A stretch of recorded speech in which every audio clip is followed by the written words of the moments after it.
বাংলার বিষয়ে আমরা যাই আমাদের সবার প্রিয় এবং তোমাদের অত্যন্ত প্রিয় আমাদের শাকিল স্যার এবং পড়ালেখার প্রাণ বলা যায় এই শাকিল স্যারকে আমি রিকোয়েস্ট করব বাংলার বিষয়ে শিক্ষার্থীদেরকে উনি আসলে কি প্রতিশ্রুতি দিচ্ছেন। আসসালামু আলাইকুম রহমতুল্লাহি ওবরাকাতুহু। সুপ্রিয় শিক্ষার্থীরা, তোমরা সবাই আশা করি ভালো আছো। সবার কাছে সর্বপ্রথমে ক্ষমা চেয়ে নিচ্ছি, যেহেতু তোমাদের ইকোনমিক্স পরীক্ষা, আমরা ইকোনমিক্স পরীক্ষার মাঝেই তোমাদেরকে ডিস্টার্ব করতেছি, যদিও তোমাদের ভালোর জন্য। তোমরা জানো তোমাদের এইচএসসি 25 পরীক্ষার পর হচ্ছে একটা অ্যাডমিশন যুদ্ধ, ভর্তি পরীক্ষা শুরু হবে। রাসেল স্যার অলরেডি বলেছে এবং জিয়া স্যারও বলেছে।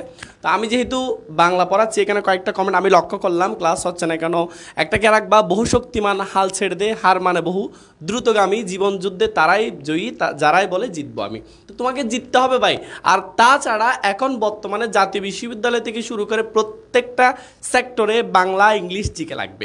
আমি ভাই অ্যাডমিশনের কথা বাদ দিলাম, তুমি মনে করো গ্র্যাজুয়েশন কমপ্লিট করে ফেলেছো, তারপর তুমি যখন জবের প্রস্তুতি নিতে যাবা বা বিসিএস এর প্রস্তুতি থেকে শুরু করে প্রত্যেকটা সেক্টরে বাংলা ইংলিশ জিকে এবং পাশাপাশি ম্যাথ কিংবা আইকিউ এই জিনিসগুলো থেকে প্রশ্ন হয়। তো এখানে আসলে আসলে বলার দরকারটা কি, তোমাদেরকে অগ্রিম থেকে প্রিপারেশন নিয়ে ফেলতে হবে।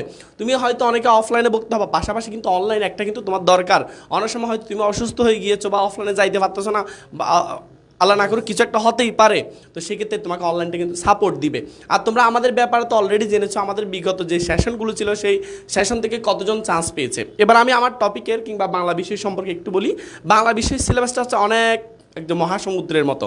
এখানে সবচেয়ে গুরুত্বপূর্ণ সাবজেক্ট হচ্ছে যে টপিক, সেটা হচ্ছে টপিক বাদ দেওয়া, কারণ এত বড় মহাসমুদ্র আমি আসলে পড়তে পারবো না। তো এখানে যে বিষয় থেকে প্রশ্ন আসবে, কিভাবে প্রশ্ন বিশ্লেষণ করব, তারপর হচ্ছে কীভাবে প্রশ্ন ব্যাংক বিশ্লেষণ করে কোন টপিকগুলো পড়বো, সেই টপিকগুলো আমরা একদম দৌড়ে পড়াবো। এবং প্রত্যেকটা টপিক শেষ করার পর ওটার উপর কিন্তু এমসিকিউর উপর পরীক্ষা হবে, আমাদের ওয়েবসাইটেই হবে।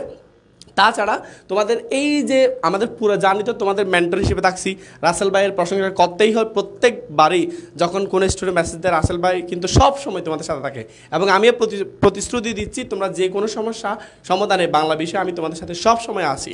আর আমাদের ফ্রি ক্লাস তো থাকবে, ফ্রি ক্লাস দেখেই তুমি বুঝতে পারবা আমরা আসলে কীভাবে ক্লাস নিব। আসলে তোমাদের আসলে অনেক কষ্ট দিয়েছি, আমি আসলে বেশিক্ষণ কিছু বলতে চাচ্ছি না যেহেতু তোমাদের পরীক্ষা। এবার আমি রাসেল স্যারকে বলার জন্য অনুরোধ জানাচ্ছি। ধন্যবাদ।